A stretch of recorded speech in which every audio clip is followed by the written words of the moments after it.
শিক্ষার আলো, সবুজের হাতছানি, গর্বমোরা সুন্দর আগামী, এই স্লোগানে নরসিংদীতে অনুষ্ঠিত হল বৃক্ষরোপণ ও শিক্ষা উপকরণ বিতরণ কর্মসূচি। নরসিংদী প্রেস ফোরামের উদ্যোগে মঙ্গলবার রায়পুরায় আমিরগঞ্জ এমএইচ প্রতিবন্ধী বিদ্যালয় ও ১২০ নং করিমগঞ্জ সরকারি প্রাথমিক বিদ্যালয়ে ২ শতাধিক শিক্ষার্থীদের মাঝে শিক্ষা উপকরণ ও গাছের চারা বিতরণ করা হয়। এই কর্মসূচিতে উপস্থিত ছিলেন নরসিংদী প্রেস ফোরামের সভাপতি খন্দকার আমির হোসেন, সিনিয়র সহসভাপতি শান্ত বণিক, সহসভাপতি মুস্তফা খান, সাধারণ সম্পাদক হারুনুর রশিদ, যুগ্ম সাধারণ সম্পাদক মোহাম্মদ কবির হোসেন, কোষাধ্যক্ষ এস.এম. শরীফ সহ অন্যান্য সদস্যবৃন্দ। এ সময় তারা বলেন, শিক্ষা ও পরিবেশ দুটোই একটি সুন্দর ভবিষ্যতের জন্য অপরিহার্য। আমরা চাই প্রতিটি বিদ্যালয়ের শিক্ষার সঙ্গে বৃক্ষরোপণ আন্দোলন ছড়িয়ে পড়ুক।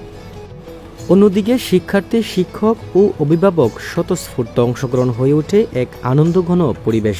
শুধু সংবাদ নয়, সমাজ গঠনের অংশীদার হিসাবেও এগিয়ে আসছে সাংবাদিকরা। এই ছোট ছোট প্রয়াসে বদলে যেতে পারে এক একটি ভবিষ্যৎ। আলামিন হোসাইন, এটিএন বাংলা, নরসিংদী।